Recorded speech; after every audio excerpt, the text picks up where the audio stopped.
Kingston, Jamaica, who immigrated to the United States at the age of 6. Later on, she would join the United States Marine Corps.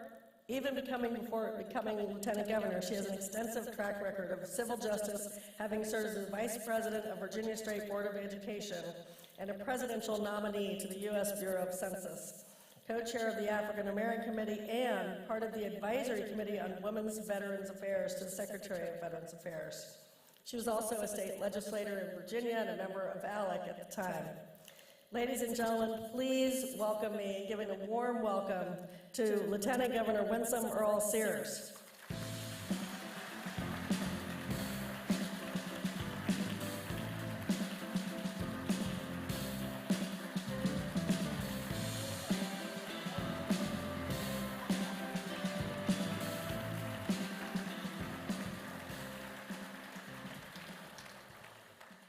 Hello.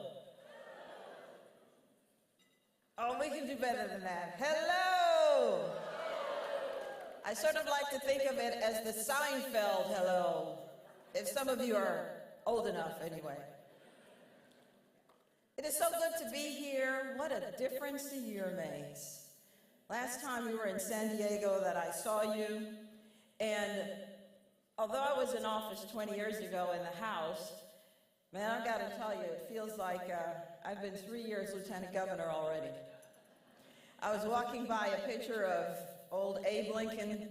This was right after the Civil War. He had taken that picture, and he was looking so haggard, and I said to him just yesterday, Abe, I don't intend to look like you when this is all done.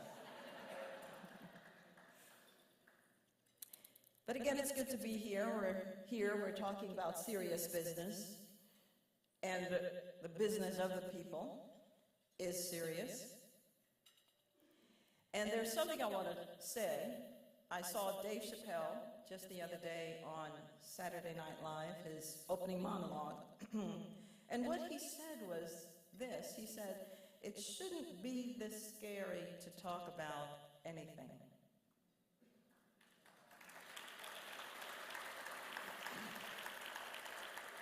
Because, you know, the court jesters back then, they were the ones who had the ability to talk to the king, to talk to the politician about things that were hard to hear.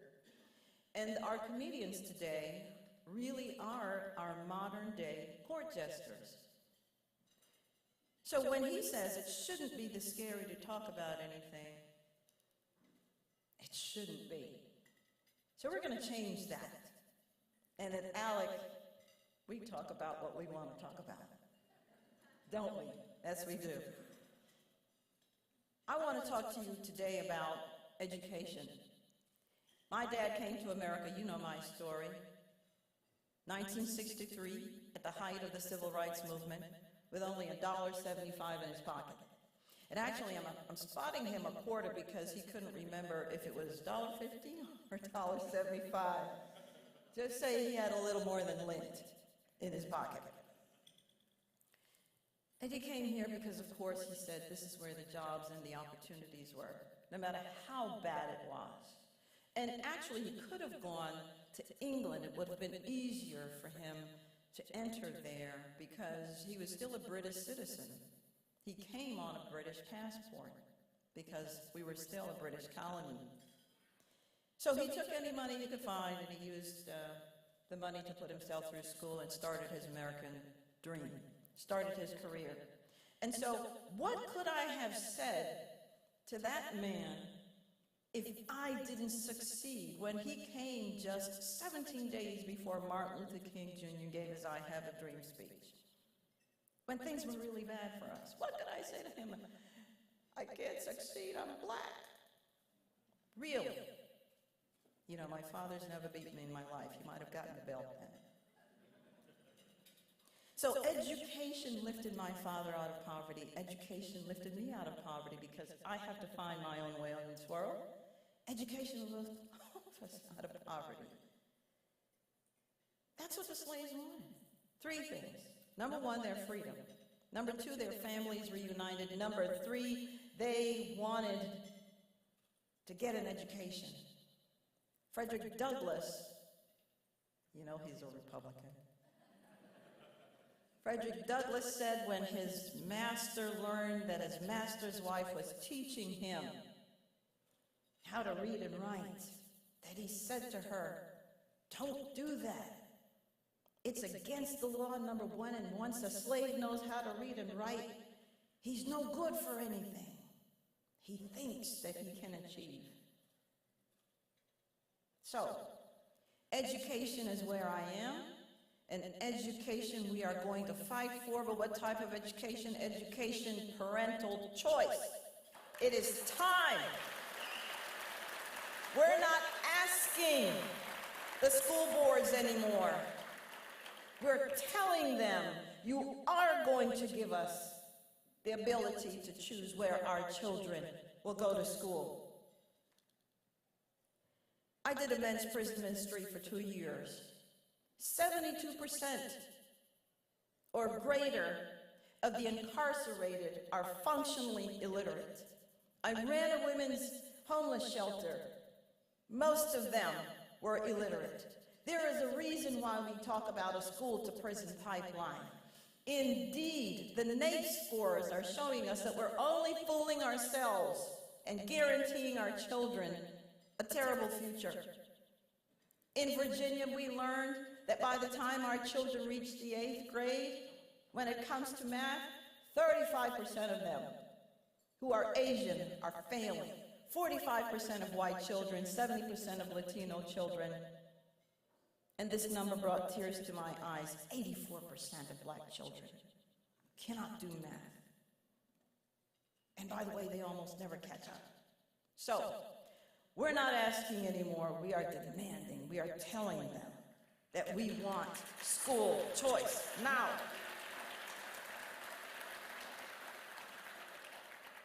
I understand we have in the room today 2 people whose successes we are building on. Ben Toma, author of the Arizona Bill, and Patricia Rucker, author of the West Virginia Bill. So we know it can be done.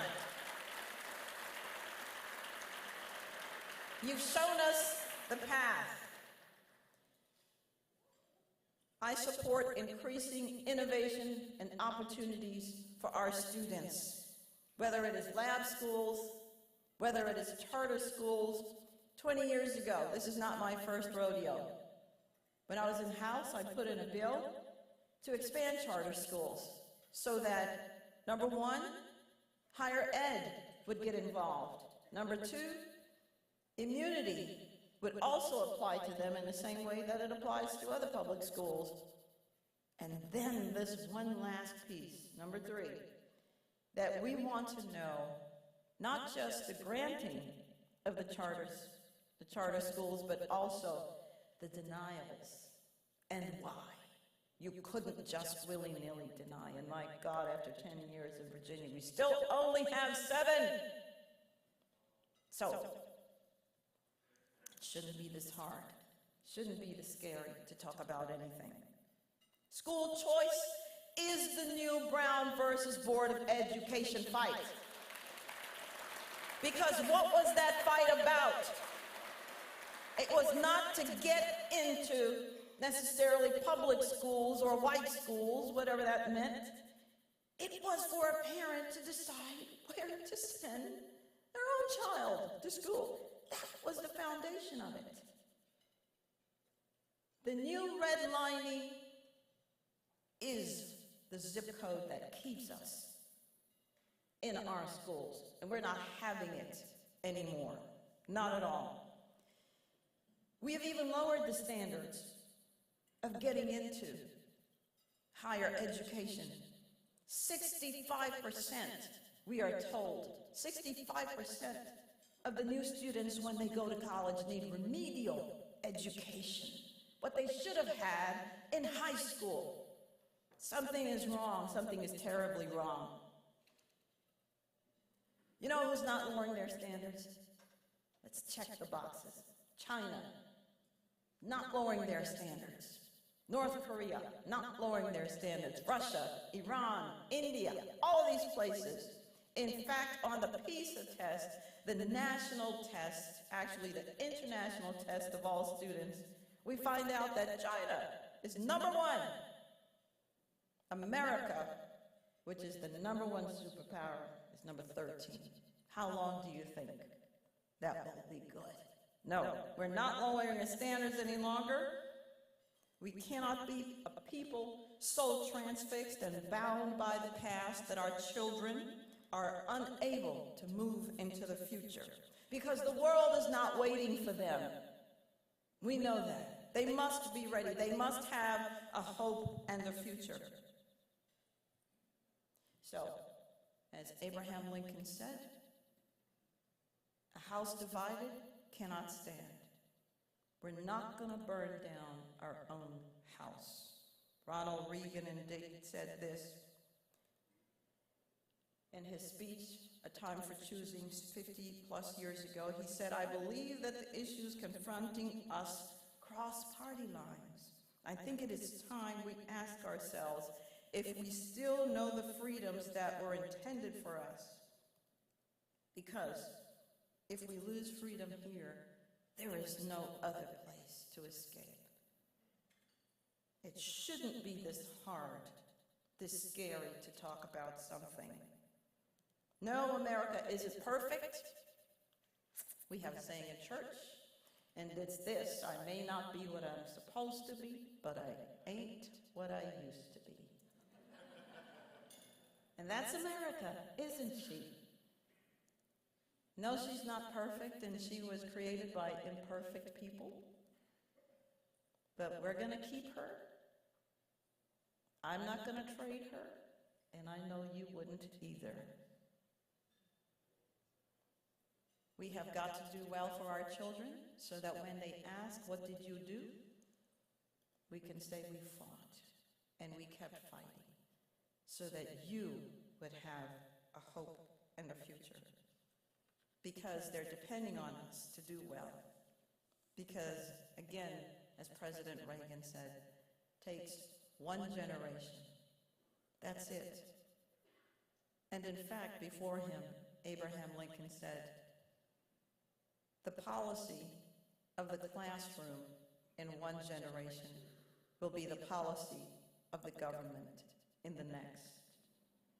We see it before our eyes, and we are saying, not any longer. We are going to do something about it. It's about our children. We're not asking anymore. We are demanding. Next year, we are going to be putting in a bill on school choice, and we will say to them, "Go ahead. Vote against it if you dare, because either way, we win." Because it's an election year, so God bless you. Keep fighting. You can accomplish anything if you're willing to lose. God bless you. God bless America. Please welcome back to the stage, Karen Fan.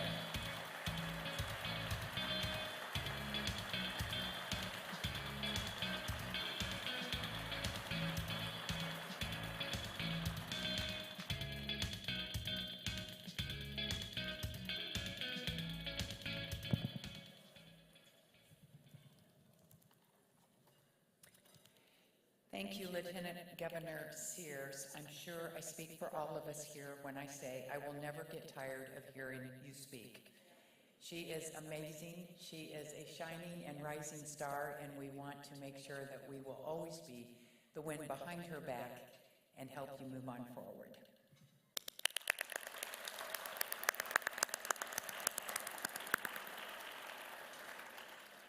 ALEC and its work is made possible by the time and effort of willing leaders all across the country. I'm thankful to have played a part in that leadership here as the 2022 ALEC National Chair. Next year, this role will be held by Daniel Perez. He is a state representative from the 116th Florida district. Do they really have that many districts in Florida? We have 30 in Arizona. And he is a longtime friend of ALEC. If you want to talk about someone who embodies the future hope of this country and of the American dream, Daniel is a perfect example, as any. He has a Latino background, coming from a Cuban-American heritage. He is a leader who embodies the future of the Republican Party and of the conservative movement, and the greater number of Latino voters who look for opportunities for growth here in the United States, something we've seen even in the results of the 2022 midterm elections. Daniel currently serves this organization as its 2022 vice chairman and has been a part of its board of directors for many years. We are grateful for his service up to this date and grateful for him as he prepares to undertake this new role in the coming year. Thank you, Representative Perez, for stepping up and filling this position.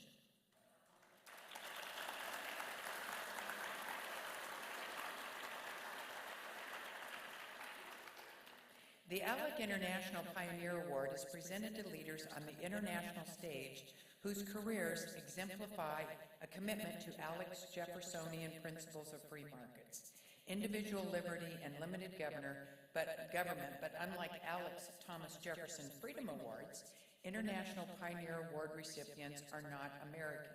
A recipient of the International Pioneer Award is marked by serving the causes of freedom and liberty both in their own countries and abroad, and have inspired generations of future leaders with their leadership. Well, this year, we have the distinct honor of handing out this year's International Pioneer Award to someone who has quite literally defended the geopolitical stability of Europe and kept an entire country out of the reach of attempts to dominate, intimidate, and conquer. It's been the better part of a year since Putin announced a special operation to conquer the sovereign nations and state of Ukraine.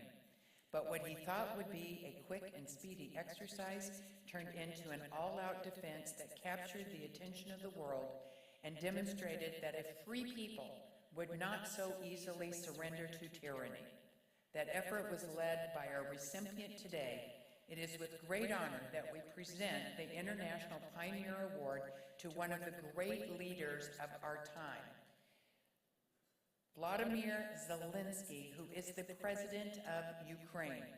And here to accept that award on behalf of the Ukrainian Presidential Office is Her Excellency Oksana Markakova. I swore I wasn't going to mess that up. Markakova, Ukrainian Ambassador to the United States. Would you please help me welcome the Ambassador?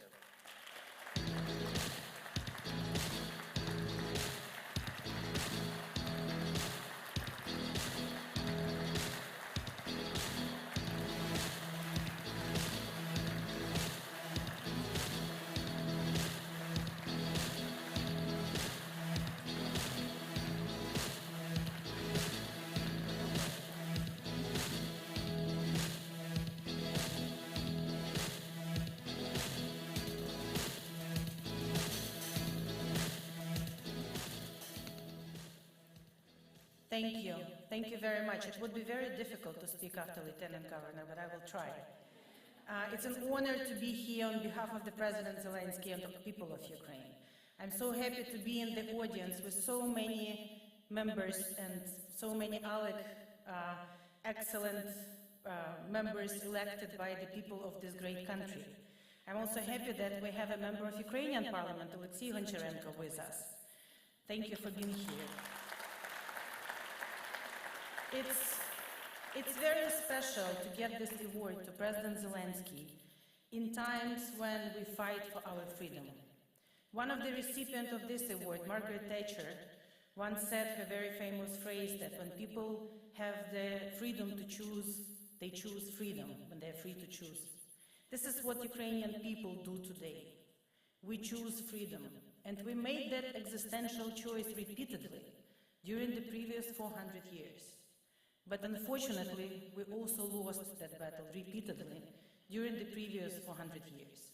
And in 1991, 98% of Ukrainians said yes to freedom and independence again, and we finally became free from Russia, whether it was called Russian Empire, Soviet Union, or Russian Federation now. And we started building our own country, and this is what we as Ukrainians like to do. We like to build the country like we want to live in it. We want to choose freely our leaders, and we want to change them regularly. And that's what differentiates us from Russians. And as soon as it became clear that only 30 years of independence, and in 2014 when Russia attacked us the first time, it was even less than that, was enough to have a generation of Ukrainians that never lived under occupation. And it was enough for all of the people in Ukraine, regardless whether they are from north or south, west or east, what religion do they believe, or how they look, because Ukraine is a very diverse country, but all of us are united in one thing. We all are Ukrainians, and we want to live separately, and we just want to live peacefully and freely. Just that was enough for Russians to attack us in 2014, and just that, together with our reforms and speedy move to the European Union, to NATO, was enough to reinvade us in February 24, and that was a full-fledged war, which now Russia wages against Ukraine for more than 8 months. Rockets, Iranian drones, occupying territories, doing all kinds of atrocities, killing people, torturing people, kidnapping and stealing our children into Russia. There is no violation of international law or war crime that Russians did not do in Ukraine. And yet, during this more than 8 months, I think everyone now saw that we do what we said we would do. We would not surrender, we will not give up, and we will defend our country. And thank you. And after 8 months now, I can say that not only we will not give up, but we will win this war. And you all know that President Zelensky on 24th of February said, "I'm here, I'm staying." We also know that all of you know the famous phrase that I need ammo, not a ride. This is what will it take to win this war. And everyone in Ukraine, from President Zelensky to members of parliament, to people of Ukraine, to volunteers, to our brave armed forces, our veterans, our regular citizens, our mothers, they all are now breathing and fighting every day in order to get to that victory faster. And we are not alone this time. This time, the United States, the people of your great country are with us. And that's why we have strong support from everyone, from President Biden, from administration, from Congress, on a very strong bipartisan basis, to all of you. It has been more than 300 documents that were adopted by local legislatures during this time. And we really appreciate and value each of them. And there is still so much more you can do. So let's work together, let's do all of that together, let's win together this war, because us winning, of course, existential for us, but it's also existential for democracies everywhere.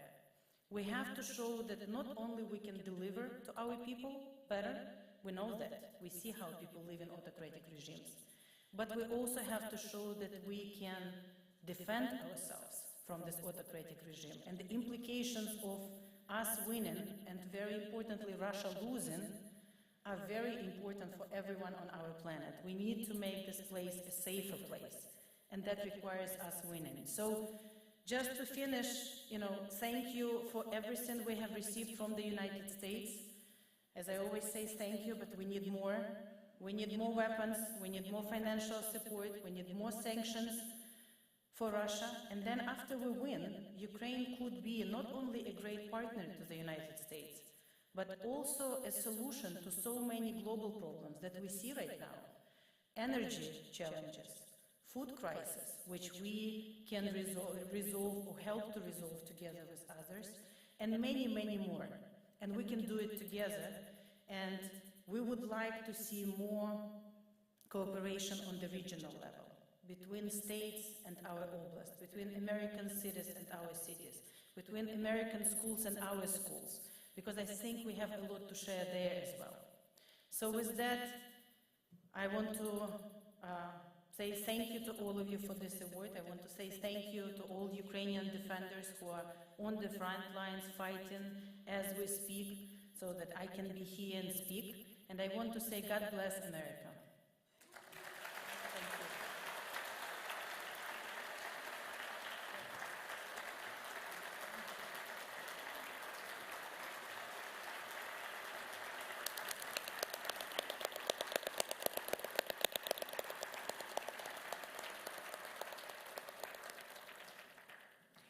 Thank you, Ambassador Markarova.